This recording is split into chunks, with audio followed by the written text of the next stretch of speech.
Hey guys, and welcome on into the next NHL Division preview show.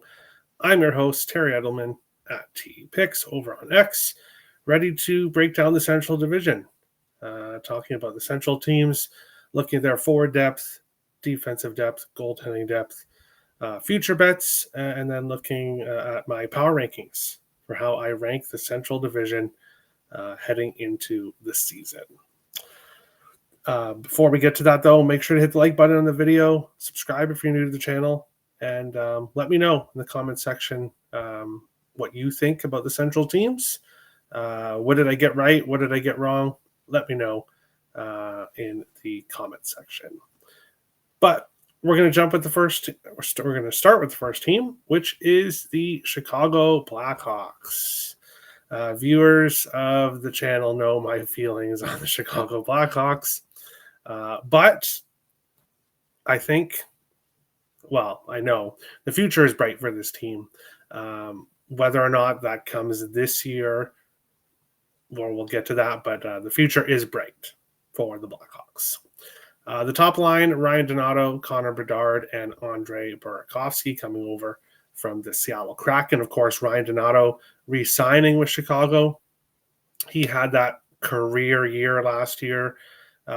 Is he able to replicate that this season? I'm not so sure. But if you're on the top line with Connor Bedard,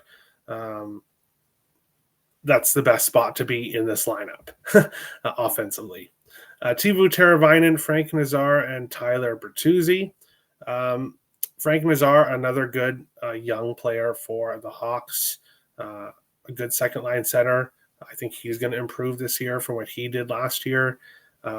His line mates, on the other hand, I don't know if we see a whole lot of improvement from them this season. But Ilya Mikheyev, Jason Dickinson, and Nick Foligno on that third line. A good physical third line. I don't know about the offense, though. And looking at this forward group in general, where's all the offense going to come from? Connor Bedard. Basically, he's a one-man show still. Yes, okay, there's guys around him. But overall, pretty rough forward roster compared to other teams in the Central Division. Have much deeper rosters. But what do the Hawks have? A lot of young players. Frank Nazar, Ryan Green, Colton Dock, Oliver Moore, Lucas Reichel as well. And then other guys, lots of other prospects as well. So the Hawks are a team that this is probably not going to be their opening night lineup. With all the different players they have, they can move things around overall. But looking at this forward depth group, I think it's pretty weak compared to some other teams in this division. Taking a look at the defense, again, young guys. If you look at this defense, the first thing that pops off the page here is youth. You've got Connor Murphy there, but every other player is either a rookie or in their first or second season. I think Kaiser might be in his second season, but these guys, a lot of youth on this defense for the Hawks, and that's a huge question mark. How are these guys going to play? A lot of young defenses, obviously it takes time for them to develop into NHL players. So I don't know how to judge the Hawks defense. I think there's going to be growing pains. There's going to be ups and downs. I think guys will have good times. Guys will have some rough times. I think defensively there might be some issues here with the Hawks defense. But it's tough to judge just because there's not a whole lot of experience here for these players. Wyatt Kaiser playing 57 games last year, 8 points, 32 games the season before with 7 points. So obviously, as a defenseman, your main job is to defend. But Alex Vlasic had a good year last year. His first season, or basically his first full season in 23-24, 16 points in 76 games played. He almost doubled that, 31 points in 82 games played last year. I think he's going to be a really good defenseman in this league. And I don't want to say, well, I guess I should say he's one of the veterans here in this defensive core. With this being his third full season, he's kind of one of the veterans playing with Connor Murphy on that top line. So overall, going to be very good in the future. This year, I think there's going to be some growing pains. There's going to be some ups and downs with this defense. Taking a look at the goaltending, Laurent Brossoit still injured. Didn't play last year. Is a guy dealing with injuries for the Hawks. Arvid Soderblom coming back to be the backup behind Spencer Knight. Spencer Knight, obviously, the future, I think, in net for the Hawks, or at least that they're hoping he is. I think he's going to play very good at times. I think he's going to have some bad games. He's going to have some good games. Looking at the young defense in front of him, I think there is going to be some growing pains. He is going to get left out to dry sometimes, and he's going to be needed to make big saves for this Hawks team. Looking at future bets for the Hawks, and I know people are going to look at this and they're going to say, Terry, being a homer, being a Wild fan, you hate the Hawks. And yeah, I am a Wild fan, not hiding it. And I don't like the Hawks. I've made that pretty clear on many times in the past. Having said that, though, I think this is the Hawks roster compared to other teams, other bottom tier teams. I think the Hawks roster is the worst. Yes, they finished second last year. The Hawks had 61 points. The San Jose Sharks had 52. And, well, obviously I'll talk about San Jose tomorrow, but I do think they finish above the Hawks. So plus 200, they are the favorites to win this, having the least amount of points in the NHL. I think Chicago does finish with the worst record in the NFL, or in NHL, the worst record in the NHL. But sadly, that means they're going to get a top pick in a very good draft. And pains me to say it even more.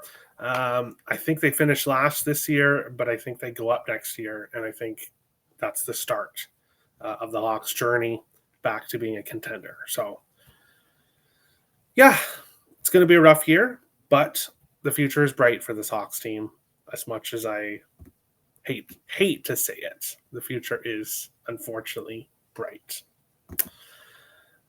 But probably not this year. The Colorado Avalanche. So we just talked about a team that I think is going to be at the bottom of the division. Obviously, spoilering that. But if I have them having the worst, least amount of points in the NHL, kind of shows that. But now we're going to talk about another team that I think is going to be near the top of the division. The Colorado Avalanche. Valeri Nichushkin, Nathan MacKinnon, and Martin Necas. Necas, ups and downs since joining Colorado. From everything I hear, he wants a payday. And the Avalanche, whether or not they're able to, or whether or not they choose to give him that, will be up in the air. But playing with MacKinnon and Nichushkin on that top line is probably a good way to rack up some points and get yourself a big bag of money heading into next season with some team. So a good spot for him on that top line. The second line, Gabriel Landeskog, Brock Nelson, and Arturi Lehkonen. Lehkonen's been really good for the Avalanche, a dependable player, a depth player. Landeskog obviously coming back towards the end of last season. Now heading into his first full season back. Brock Nelson, an older guy, is getting older. Still, he's been productive. I do think he is a candidate on this forward group to maybe be a player that's going to take a small step back as father time hits him. I know he's not that old, but I do think Brock Nelson probably a more of a third line guy, in my opinion, at this point. But he's going to get points. He's going to score some goals for the Avalanche. Ross Colton, Jack Drury, and Victor Olofsson on that third line. That is very, very interesting. Ross Colton, obviously, he had some really good offensive games last year. He was a streaky player. I know he dealt with injuries as well. Victor Olofsson, obviously playing in Buffalo his whole career, did well with Vegas last year, now coming over to Colorado. Jack Drury coming over with Natchez in that deal. I like that third line. I think that, and you know what? As I'm doing these shows, I notice that I do seem to like a lot of third lines. And that's because a lot of these teams have some sneaky good third lines, especially contenders that have a good mixture of youth and veteran presence. And I like this third line for Colorado. I think it'll be a line to keep an eye on.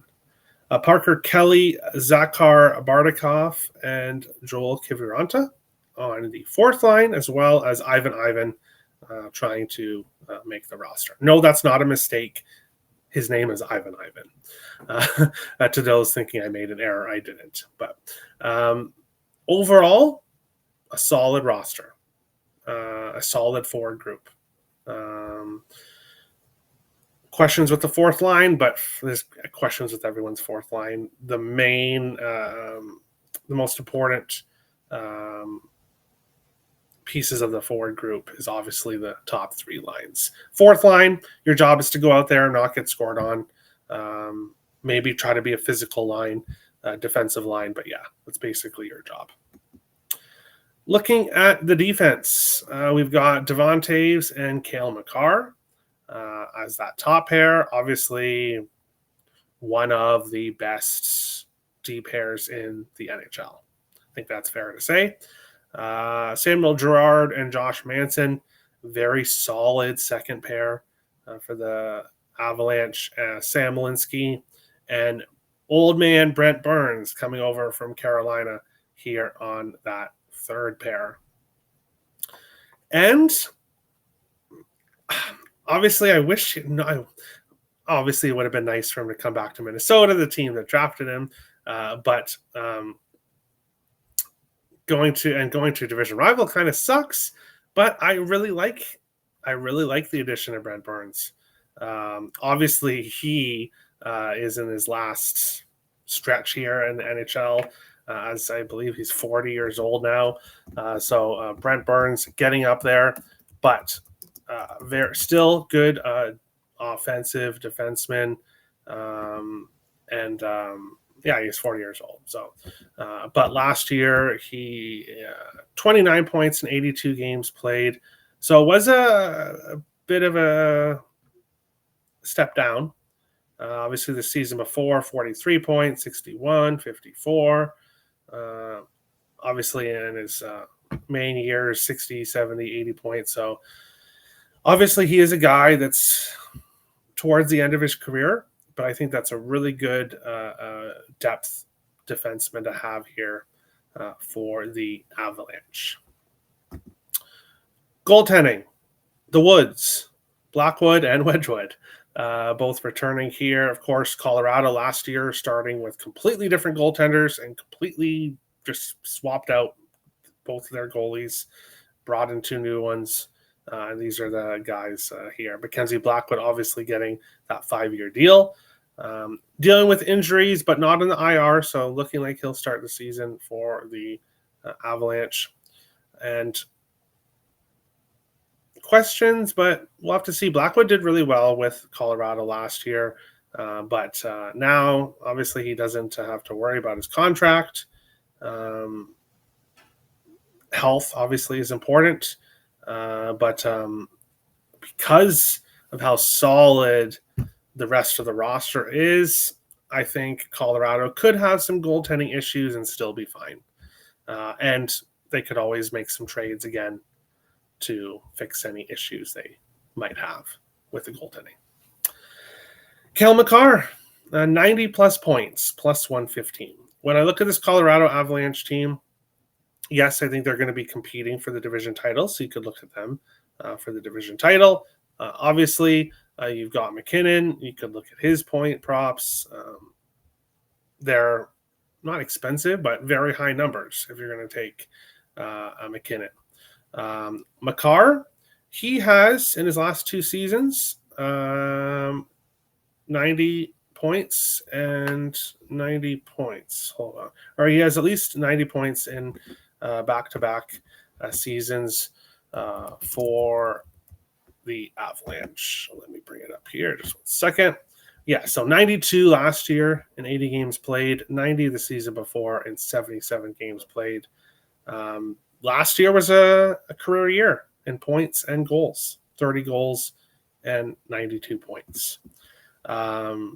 26 years old, still in the prime of his career. Back-to-back years, he's reached 90 points, plus 115 for him to get to 90 again.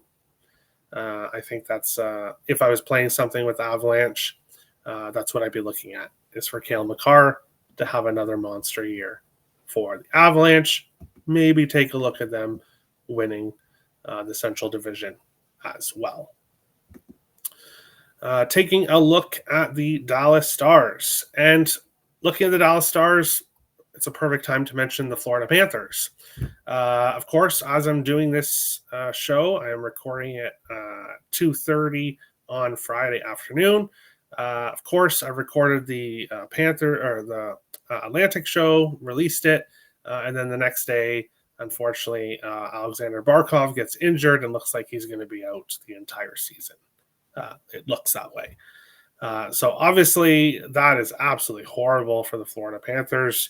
And obviously, when I'm doing a season preview show and that happens afterwards, it really sucks too, because obviously that's huge news. For the Dallas Stars, Jamie Benn not out for the entire season, but his injury happening before I record this show. So Jamie Benn was on the top line. The lines were different here with Johnston, Benn, and Rantanen. Fortunately, Benn getting hurt in the game in Dallas against the Wild, and will be out for a certain amount of time here. So looking like Jason Robertson, Rope Hintz, and Mikko Rantanen are reunited on that top line. And Robertson, ups and downs last year. Mikko Rantanen obviously moving around from team to team. Now in his first full season with the Stars, Rope Hintz, a very dependable player for the Stars. Hintz, Rantanen point, same game parlays will be something I'll look at. Hintz assist, I believe, was something I bet last year as well. So Jason Robertson, hopefully he has a better season. Dallas will be looking for him to have a better season as he is going to be needing a new contract here in the near future. I believe it's this year. So 1 second. Yeah. He is an RFA still. So last year of his contract, should have a better season because of that. The second line is listed as there's different sites have different listings. I do think the second line that I have here and the third line that I have here could literally be switched second, third. Their ice time probably is going to be very similar. So depending on where you look, one line is the second line, one line is the third line. There's different guys. Obviously, with Ben getting injured, that's going to change things here for the Stars. Sam Steele, Matt Duchene, Tyler Seguin. Obviously, Duchene, Seguin, great chemistry together. Steele, while I do see him as a third, fourth line player, has played very well with Dallas. Has had some big moments did very well with Minnesota as well. So I always liked him when he was with the Wild. A good player, I think, to fit with Duchesne and Seguin.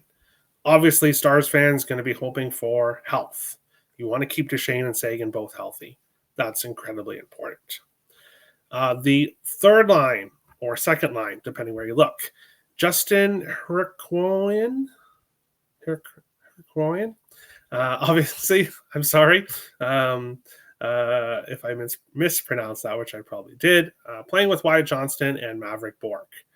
So you've got two young guys in Justin and Maverick, and then you've got Johnston in the middle. I think that's, again, looking at third lines. I think that line is going to be, but this one could be more of a second line. But I think because Duchesne and Seguin obviously have that veteran presence, I could see them technically being the second line, but doesn't really matter overall. The top 9 for the Dallas Stars is very, very deep. Obviously, you've got two younger guys there playing with Johnston, but I think that's a great matchup. That's going to be a fast, young, skilled line and an offensive line. So you've got 3 lines that can bring you offense for the Dallas Stars, which is exactly what you want. Oscar back, Radek Faksa coming back to Dallas from St. Louis, and Colin Blackwell. Nathan Bastian there as an extra. Solid fourth line. Guys will move around overall. I don't think Dallas is going to be expecting a ton of offense there on that fourth line. It's go out there and don't get scored on and give the other guys a break. And if you can put up some offense, great. But just don't get scored on is usually the fourth line's job. Taking a look at the defense, we've got Esa Lindell and Miro Heiskanen as the top pair. Thomas Harley, who had a great season last year. He was a moneymaker for me, especially with Heiskanen out. Harley really had his opportunities. He's an offensive defenseman, so there's going to be plenty of opportunities to make money with Thomas Harley offensively. Nils Lundqvist, a younger defenseman there, playing with Harley. Leon Bichelle, again, more younger defenseman with Ilya Lyubushkin, and then Alexander Petrovic as an extra. Solid defense. I really love the top pair. Thomas Harley, again, a player I really like. Nils Lundqvist, we'll see how things go with him this season. And then the third pair, again, Lyubushkin, a third pair defenseman, more defensive, physical guy. Leon Bichelle, a younger guy. So overall, strong defense. Goaltending, Jake Ottinger and Casey DeSmith. Again, solid goaltending. Jake Ottinger, I think we're going to see a big season from him this year. I really do. I think he is going to, I don't know if he could say take that next step. If you look what he's done in his career, every single NHL season he's played, his goals against average has been below 272. His worst season was in 23-24 when he went 35, 14, and 4 with a 2.72 goals against average, 905 save percentage, and 3 shutouts. That was his worst season that he's had. A lot of goaltenders would kill to have numbers like that. So he's been excellent, absolutely excellent. Average 912 save percentage, 2.52 goals against average as an average. Good defense in front of him, strong forward group. I think the main thing here for the Stars is to keep Ottinger fresh. Casey DeSmith should see his time in net. Keep Ottinger fresh, keep him healthy, ready for the playoffs. Stars are going to be there. It would have to take something drastic for them to miss the playoffs. And having said that, looking at future bets for me, Win the Central Division, plus 205. I think the Stars are definitely competing for that division title this year. Obviously, last year, they finished second, 10 points behind the Winnipeg Jets. The Jets 116, the Stars 106, and Colorado 102. I do see the Jets taking a step back this season. Dallas, I don't know necessarily that they'd take a huge step forward because 106 points is very good. And finishing with 106 points, and their record last year is very, very good. So I don't really know how much better they're going to get. Again, a very tough division, but that's why I'm obviously not in the points prop. I'm not sure where that's at, but I like the Stars to win the Central Division. I think they're going to be competing for it. So plus 205, pretty good odds there compared to some other divisions. Wyatt Johnston, 80 plus points, plus 250. Johnston, he has played 82 games in 3 consecutive seasons. So right off the bat, when you're looking at betting player futures, you want a guy that's going to stay healthy. And that was the case. That's been the case with Johnston. 41 points in his first season, 65 points in his second season, and then 71 points last year. So he's continued to improve each year, and I think we see him improve again.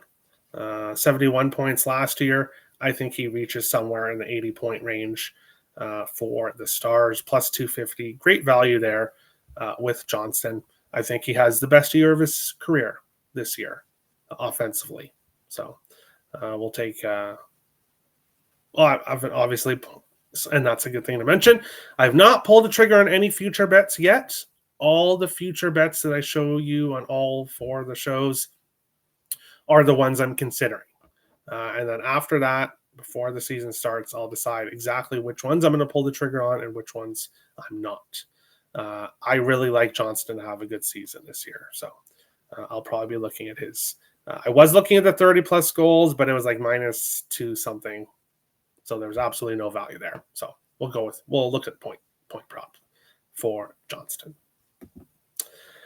And that brings us to the Minnesota Wild, my favorite team.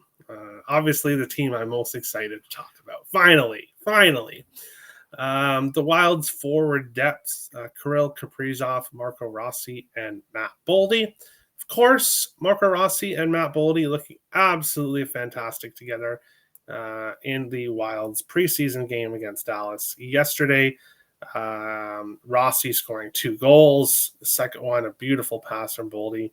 So that was great to see. That's exactly what you want to see as a Wild fan heading into the season.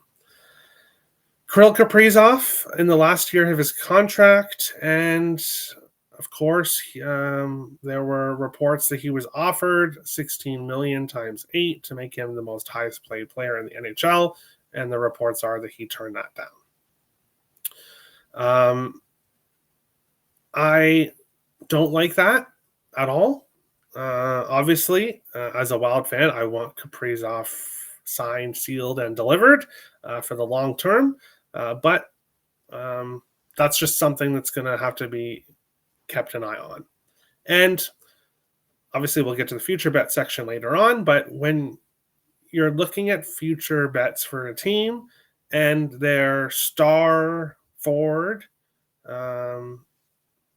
is involved in potential contract and trade rumors, that's obviously something you really need to consider when looking at future bets, because if the Wild were to move Kaprizov, who knows what they'd be getting back.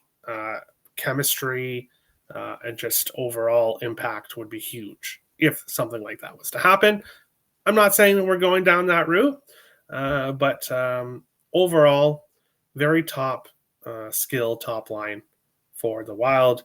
I think Marco Rossi is going to have a great year this year. Super happy that he was able to get re-signed and is staying in Minnesota, at least for the time being. Expect to see hashtag Don't Trade Rossi on Twitter because that's my feelings with Rossi. The second line, Liam Ogren, Joel Eriksson and Vladimir Tarasenko. Liam Ogren got jacked in the offseason. A ton of working out for him. And with Matt Zuccarello starting the season injured, Liam Ogren getting an opportunity on that second line. And I think he is going to be a big bright spot for the Wild this season. And we'll talk about that in a little bit more coming up. Joel Eriksson, incredibly important guy in this team.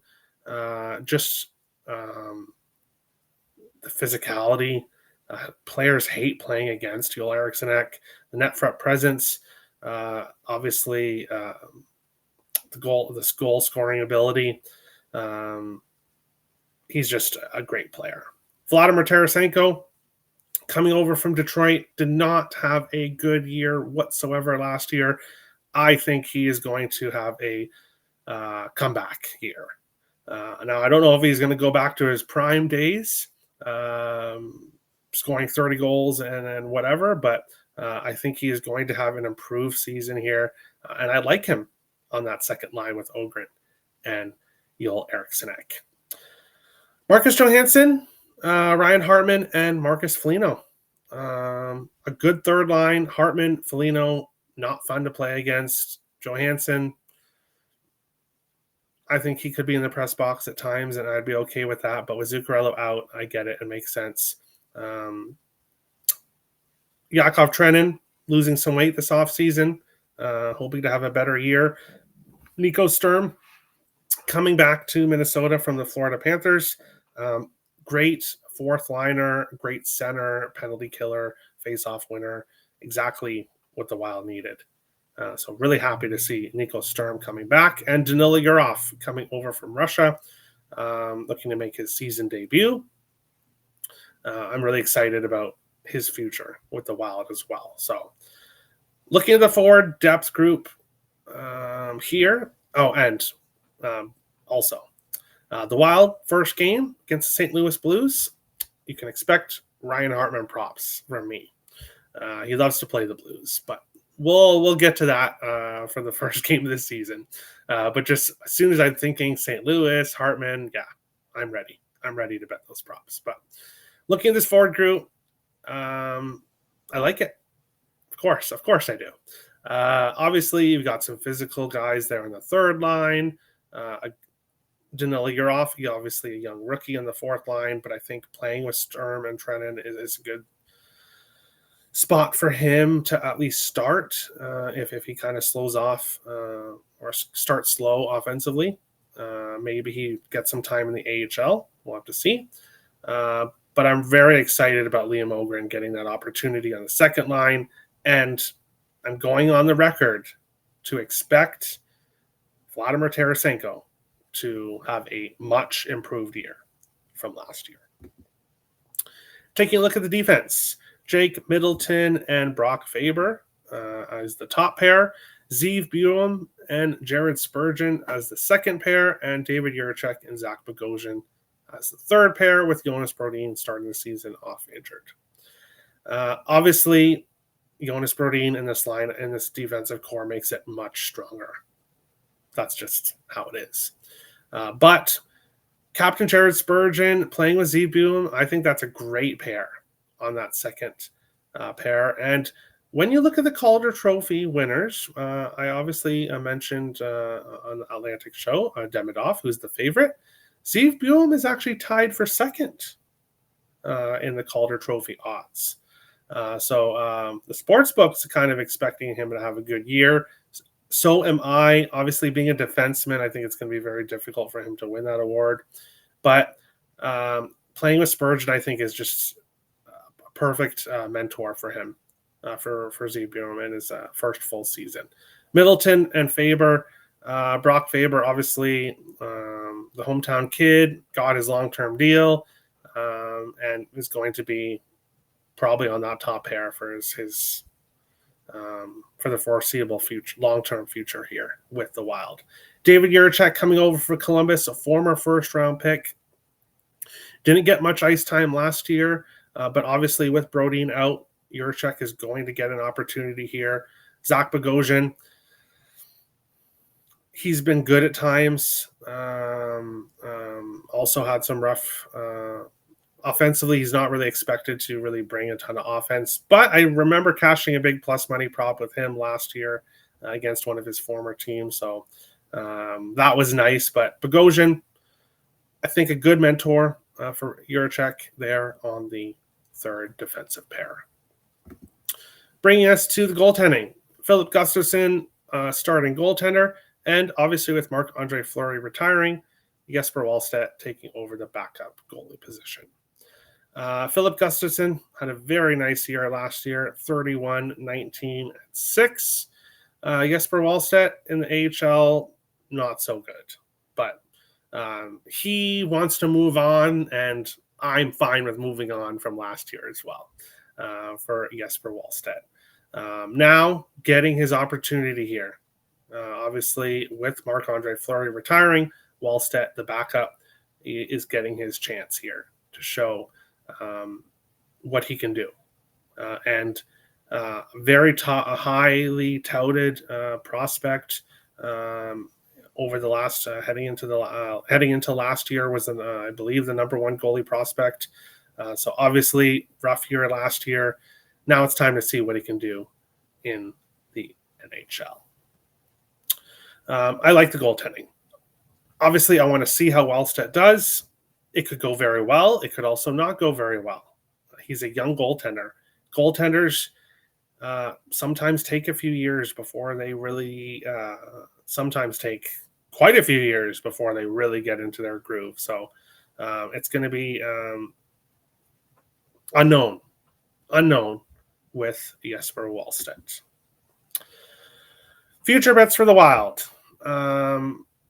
Honestly, I do think the Wild are kind of where they normally are, is in a wild card spot in that bubble area, fighting for a wild card spot. There's no value with the Wild to make the playoffs. The value is actually with the Wild to miss the playoffs. Obviously, I'm not betting that. But why am I not looking at the point total? Because this team has a lot of youth. We just looked at the team. The Wild have young forwards, quite 3 young defensemen, or 2 because Faber's kind of more experienced now, and a young backup goaltender. With young players, I have to see it first before I'm ready to say that they're going to lead that team to victory. So when it comes to the point total, I'm not confident on the Wild over or under. I can see them having a great season, finishing third in the division, and having a great regular season, or I could see them missing out in the playoffs and finishing in the bottom, not the bottom, but like third or second to the bottom, 6th or 7th. I could see them having a bad year. So it's tough looking at future bets. Having said that, Liam Ogren to win the Calder Trophy is plus 10,000. There's value. Obviously, getting his chance on the second line, got jacked in the offseason. He's been very noticeable in the training camp in the preseason. So I think there's some value there. Now, of course, I think Ivan Demidov wins it. He is the clear favorite. But Liam Ogren, obviously a long shot odds guy. And there's another one that I'll be mentioning on the next show tomorrow as well. Philip Gustafsson, 29.5 wins, minus 110. I think he does go over that. 31 last year. If the Wild are going to have a good season and make the playoffs, I think Gustafsson reaches 30 wins. So 31 last year. He's in a contract here. Hasn't been re-signed as of this moment. Of course, that could always change. But definitely, if I'm looking at a future player bet for the Wild, I think Gustafsson over 29.5 wins would be the way I would go. Matt Boldy, I expect a big year from him. I was looking at his props, but not a lot of value. The books are expecting a very strong season from Boldy as well. So not much value there. Next up is the Nashville Predators here. And obviously Nashville having a very rough season last year. Lots of expectations, just came out of started the season just awful and just could never recover from that early start. Now it's a brand new year. The Predators looking to have a much better season, but as of right now, Luke Evangelista unsigned. Contract dispute there. So something that the Predators need to get done. Obviously, he's a younger player, but a skilled offensive player. Definitely a guy that the Predators want to have this season. Taking a look at the top pair, Philip Forsberg, Ryan O'Reilly, and Matthew Wood. So obviously Forsberg and O'Reilly, veterans. Matthew Wood, a young rookie, looking to possibly start the season on the top line, which means he will be someone to watch. He will be someone to watch for player props if he doesn't, in fact, start on the top line. Joachim Kemmel, Fedor Svechkov, and Steven Stamkos on the second line. Again, two young guys in Kemmel and Svechkov, playing with a veteran Steven Stamkos, who did not have the best season last year. He'll be looking to have a better season this year. Michael Bunting, Eric Holla, and Jonathan Marchessault on that third line. And again, I'm going to give the third line praise, as I do for a lot of teams. Bunting has definitely shown offensive talent. Eric Holla, fast, good third line player. Marchessault can still score some goals for the Predators. And then you've got Cole Smith, Michael McCarron, and Zachary Leroux as the fourth line. Reed Schaefer as kind of an extra depth guy.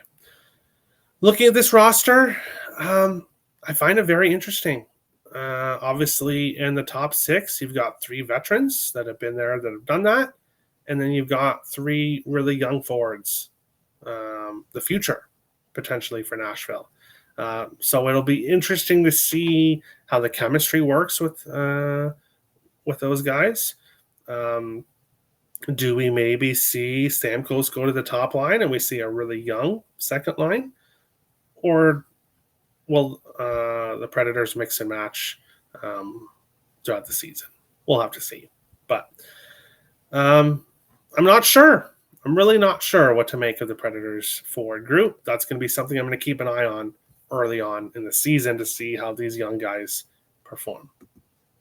We'll probably be on Matthew Wood props if he is on the top line, just because we'll probably get some value early on with him. So Roman Josi and Justin Barron are projected to be on the top pair. Brady Shea, Nicholas Perbix on the second pair. Adam Wilsby and Nick Blankenberg as the third pair. Nicholas Hague, unfortunately, going on IR.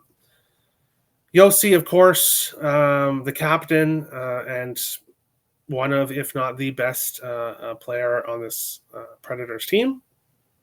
The Predators are going to want him to stay healthy for the full season this year. Nicholas Hague, of course, unfortunately starting out injured already. Not a good sign. The Predators need him. You've got Justin Barron, who was supposed to be on the third line before Nicholas Hague goes on IR. So that is a big jump up for him. Brady Shea, a good second-line player. Nicholas Perbix, interested to see how he does this year. I think he could be beneficial to this Predators defense. And then the third pair, kind of be a wait-and-see type thing. Overall, with the defense, there's question marks, kind of like I have with the forward group. There's question marks here with the defense. Starting goaltender, UC Saros, and backup goaltender, Justus Annunen. I think this is the one spot where I don't really have as many question marks here. I like the Predators goaltending. Justus Annunen, of course, coming over from the Colorado Avalanche. last season. Bear with me for a second. Starting with Colorado, 6-4 with a 3.23 goals against average, then went 9-11-1 with the Predators, 3.17. So both teams he played for, sub 3 goals against average, 872, 888 save percentage. So backup numbers for sure. UC Saros, I think, will get a majority of the starts here. And where the Predators go, it's going to kind of depend on Saros. Can he steal games for them this year and help them improve? Do the Predators get good defense? And how do all those young forwards play? Those are all questions. And because of that, there's absolutely no future bets that I'm considering for the Nashville Predators. They are kind of like the Ottawa Senators in the Atlantic, and a team that I could see in different spots this year. I could see the Predators finishing second last, right above Chicago. I could see them actually having an improved year and finishing fourth or fifth, maybe. So the Predators, a team that I'm just not super confident in how their season's gonna go. But a team to watch. They've got some youth in Nashville. Next up is the St. Louis Blues here, and their forward depth. I really like the new logo. I really do. I really like the light blue. I'll be honest. I really like it. Pavel Buchnevich, Robert Thomas, and Jimmy Snuggerud as the top line. Of course, Robert Thomas assist when it was plus 100 last year, or plus money, it was something I was betting a lot. Of course, as you continue to rack up the assists, you lose value. So something I'll be keeping an eye on early on in the season is Robert Thomas assist numbers. Holloway, Braden Shen, and Jordan Kyrou. I really like that second line. I do think Braden Shen probably heading towards more of a third line player. I think on a Stanley Cup contender, I think he's a third line guy. But playing with two offensively gifted players in Kyrou and Holloway, I know Braden Shen, his point prop was decent odds last year. So I think that second line is going to have success. Jake Neighbors, Pius Suter, and Nick Bjugstad as that third line. Bjugstad having some great seasons with Arizona and with Utah. Pius Suter coming over from Vancouver. Jake Neighbors, a good player. Definitely his goal scoring prop was money last year at times. So an interesting third line. I think there's going to be offensive opportunities for them. Might be some ups and downs. We'll have to see how chemistry works, but a decent third line. Alexei Tropachenko, Oscar Sundquist, and Nathan Walker as the fourth line with some other guys. I think Matthew Joseph could get in there. Alexandra Texer could also get on that fourth line at times. So overall for the forward group for the St. Louis Blues, I like it. I think it's pretty decent. I think they're going to score some goals. Obviously, rookie Jimmy Snuggerud, their Blues are going to really hope for a strong season from him. And if they can get some strong offense, I think Blues will have somewhat of a decent season here. Cam Fowler and Colton Parayko as the top D pair. Philip Broberg and Justin Falk as number 2. Tyler Tucker, Logan Mailloux as the third pair. Matthew Kessel as an extra. Fowler, obviously an experienced guy on that top pair, as well as Colton Parayko. I like that pair. I think it's a decent first line or first D pair. Philip Broberg and Justin Falk. Strong as well. I think Philip Broberg, the Blues are going to be hoping he can take that next step. Obviously, coming over with the offer sheet, him and Holloway from the Oilers. So this is, I believe, going to be his second full season.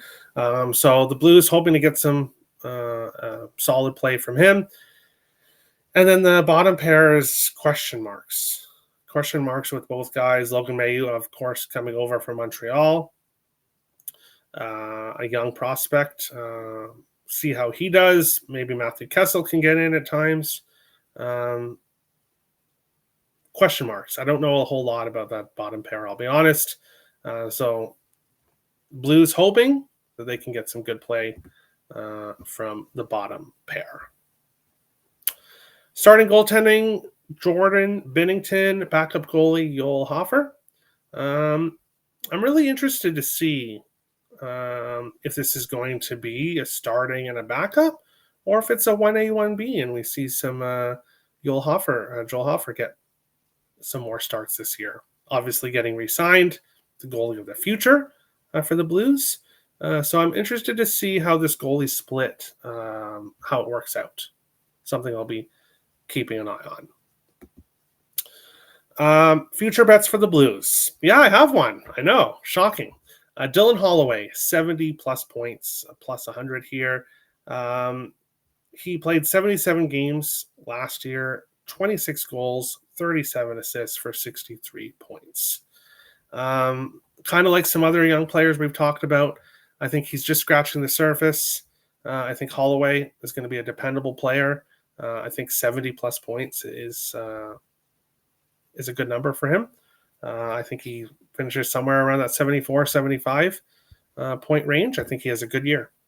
So he is one of my players to watch for the St. Louis Blues, and a player I'm considering placing a future bet on. 70-plus points, plus 100. Next, we talk about the Utah Mammoth here.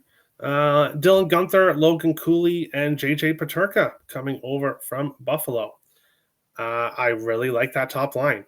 Dylan Guenther, I have nothing but good things to say about Dylan Guenther. Of course, his anytime goal prop was a moneymaker last year throughout the season, but I pulled the trigger on his points prop last year, and he got injured. He only played 70 games, missed 12 games to injury, but still cashed the point prop for me. Dylan Guenther, fantastic season last year. Chemistry with Logan Cooley. Now you're adding JJ Peterka into the mix. A very good, skilled, but young in your prime type top line.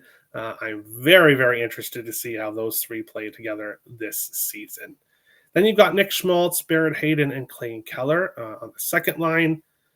And chemistry. Those three guys have played a lot together. They have chemistry together. Clayton Keller, maybe being on the second line takes a little bit of the offensive pressure off him, but a very skilled offensive player on that second line. Lawson Krause, Jack McBain, and Michael Carconi as the third line. McBain has shown offensive talent at times. Michael Carconi can score some goals. He's had some good goal-scoring runs in the last couple seasons. So overall, a decent third line. Utah, like all teams, will be needing some offense from the third line as well. But I think the majority of their offense is coming from those top two lines. Liam O'Brien, Kevin Stenlin, and Brandon Tanev. On the fourth line, Tanev coming over from Winnipeg. Good fourth line player. Same with Stenlin, Liam O'Brien. Very decent fourth line. Alex Kerfoot could get in the mix as well. And young Tej Aginla, the son of Jerome Aginla. Probably not making the roster this year, but don't quote me on that. A very skilled young forward for the future for Utah. And we'll have to see exactly when he finally starts, but player for the future for the Mammoth. Taking a look at the defense, Mikhail Sergachev and John Marino as the top pair. Of course, Sergachev, the number one defenseman on this team, the main offensive defenseman on this team. Great trade getting him from Tampa Bay a couple seasons ago. Ian Cole and Sean Dursey as that second pair. Okay, I see Ian Cole being more of a third pair defenseman, but we'll see if he moves around a bit. Sean Dursey, I think a solid second line guy. Ollie Mata and Nate Schmidt as the third pair, but you've also got Scott Perunovich and Maverick Lamoureux, really tall, big defenseman. We'll see if he can get into the lineup. I think the third D pair, I think we'll see healthy scratches. We'll see guys move in and out here with the Utah defense. I don't think it's a set in stone that this is going to be the three guys every night. I think we'll see guys move in and out. Now we get to the goaltending, and this is where the big question marks are for Utah. Didn't go out and get any. Well, they went out and got Vitek Vanacek, but didn't go out and get that big elite number one goalie. Not that they're really easy to go and get, unfortunately, but Utah really hoping Vejmelka, who can be lights out at times, other times can go through some rough stretches. He's the starting goaltender for this team, so the Mammoth will be really hoping he can have a good year and can get them into the playoffs. Vitek Vanacek coming over from Florida to be the backup here. Jackson Stauber, young third goaltender, maybe competes for some starts if there's injuries or what have you. Maybe he gets into the lineup as well. Looking at future bets for the Utah Mammoth, what am I considering for this team? Well, I think they're going to have a good year. Over 91.5 points is minus 105. Utah had 89 points last year. I think they're going to improve from last year. They've got a lot of young players and some that I really think are going to take that next step this year. One being this guy. But making the playoffs, yes, minus 105. Don't know if there's quite enough value there for me. It's obviously something I'm considering. I do think Utah makes that playoff push. I just wish I could be getting some plus money, though. But the books do expect here that Utah is going to potentially be a playoff team. So that brings us to Dylan Guenther.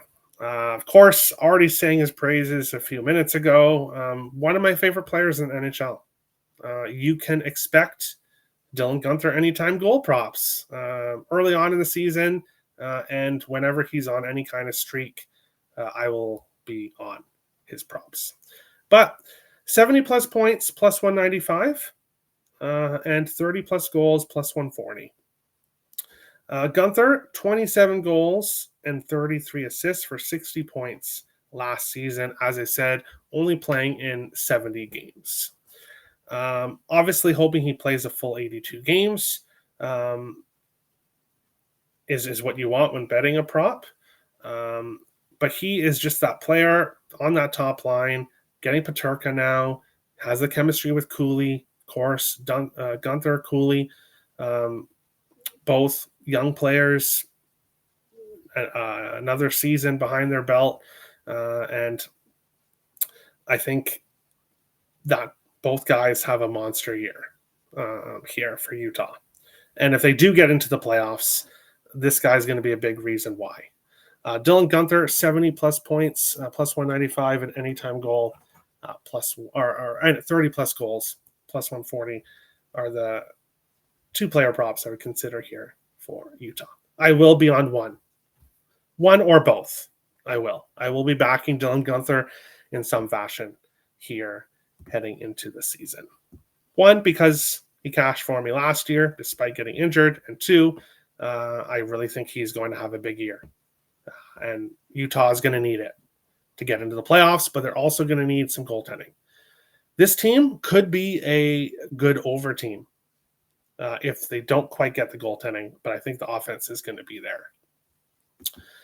And finally, we will talk about the Winnipeg Jets, and then, of course, we'll get to my rankings, power rankings to start the season. The forward depth for the Winnipeg Jets: Kyle Connor, Mark Scheifele, Gabriel Velarde on the top line. Not a surprise there. Obviously, those three playing a lot together last year. Chemistry is there. Very solid top line for the Jets. Mark Scheifele is going to have a big responsibility here to start the season. Obviously, Captain Adam Lowry on IR, so he will not play to start the season, which is going to be a loss down the middle for the Jets. And Mark Scheifele, I think, is going to have to take some of that slack. Probably going to have quite a lot of minutes to start the season.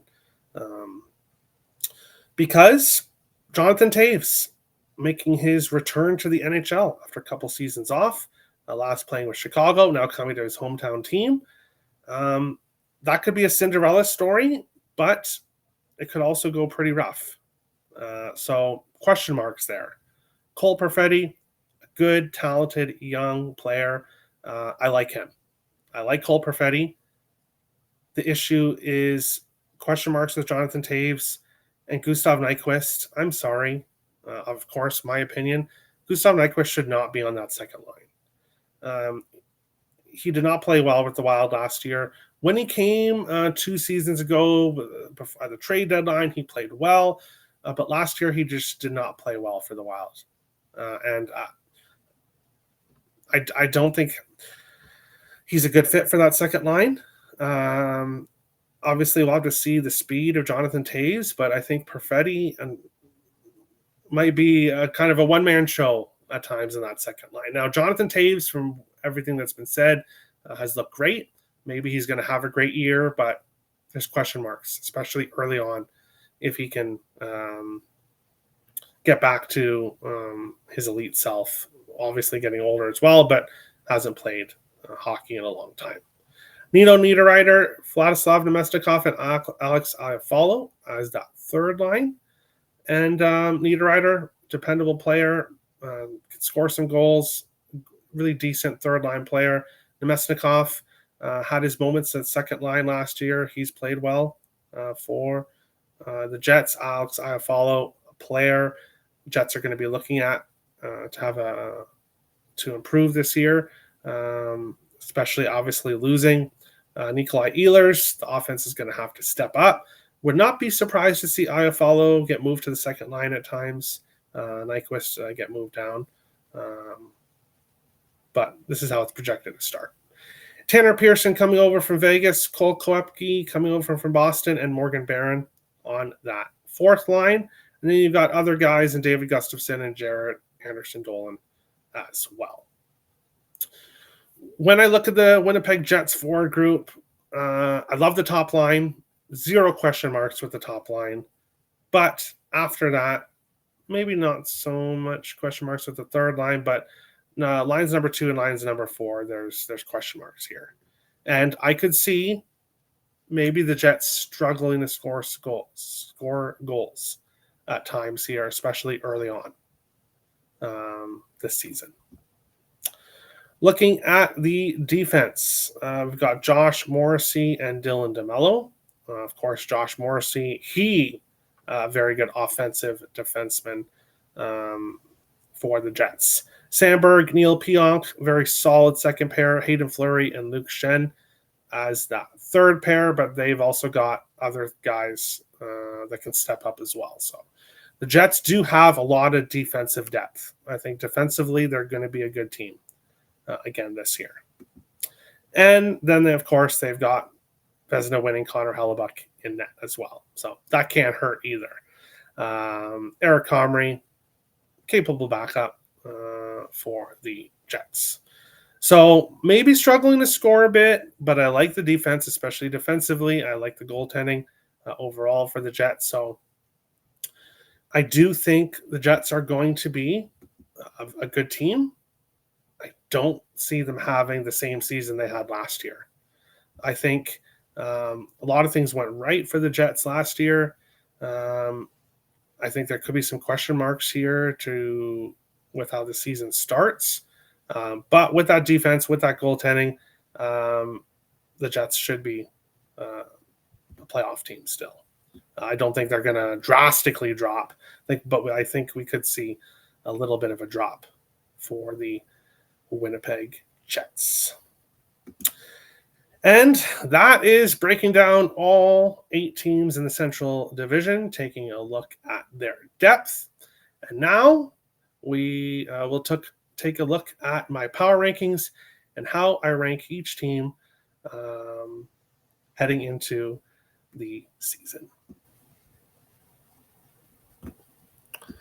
And at number 8, I have the Chicago Blackhawks. Shouldn't be a surprise to anybody. Of course, with my breakdown of the Hawks, I think they're the worst team in the Central Division. I think they're the worst team in the NHL, and think they're in for a rough year. But I also think they're in for another good draft pick, and this team has a ton of young talent. So the future is bright for Chicago, but I think they're in for a rough year with just all the other teams in this division having so much more depth and veteran presence, but better, more skilled veteran presence on a lot of these teams. At number 7, and I'm going to maybe get some slack in the comments from Blues fans, and this is not necessarily how I think the teams are going to finish at the end of the year. These are my power rankings, my team rankings heading into the season. The Blues, and I do think there's quite a bit of a drop-off from 7 to 8 here between the Blues and the Hawks. I think the Hawks are going to be at the bottom by themselves. I think the rest of the division, I think kind of the murky middle here, I think the Blues, I have them at number 7 right now. I could see them moving up to 4 with a very good start during the season. I think they're a team that could be moving up and down the power rankings. And maybe I have them a bit low, but it was a tough decision between number 7 and number 6, which is the Nashville Predators. But to start the season off, I'm optimistic about the Predators with just how last year went. Kind of everything went wrong. I feel like the Predators are going to bounce back a bit here. They're going to need strong defensive play in front of Saros. But I could see the Predators moving down. I could see them moving up a little bit. So, as I said earlier in my breakdown of the Preds, they're kind of a wild card. I don't really know what to expect from the Predators up and down.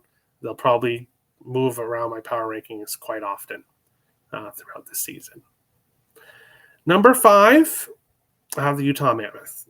And Utah is a team that I could see moving 5-4-3. I could see them moving up. I don't really see them moving down a lot. Obviously, goaltending is the main question mark with Utah. I think they get decent enough goaltending to be a good team in this division. But as of right now, heading into the season, I have them at number 5. I definitely think they could move up, though. And number 4 is the Minnesota Wild. And the Wild, again, a team that could maybe move up to that 3rd spot. Maybe with a really good start of the season, maybe they move into the top 2 or to 2nd. But with young players, slow start, maybe they fall down a bit. The Central team, as I said, the Hawks are at number 8, clearly by themselves at number 8. But the other teams, 7 to 3, I think can really move around. I think it's going to be pretty close. I think it's going to be a very close division when you're looking at teams 3 to 7. I think it's going to be a very close division when all is said and done. Who's going to start off well? Who's going to start off cold? That will obviously depend on how my power rankings move throughout the season. Number 3, I've got the Winnipeg Jets because they have Connor Hellebuyck. And they've got that strong defense. Connor Hellebuyck, of course, a regular season goaltender. He's a Vezina caliber goaltender. Once we get to the playoffs, well, that's a different story. But we're not talking about the playoffs right now. Talking about the regular season, heading into the regular season. I can't justify putting the Jets lower than 3rd. Obviously finishing 1st last year. But with a cold start, I could see them moving down. I could. Number 2, I've got the Colorado Avalanche.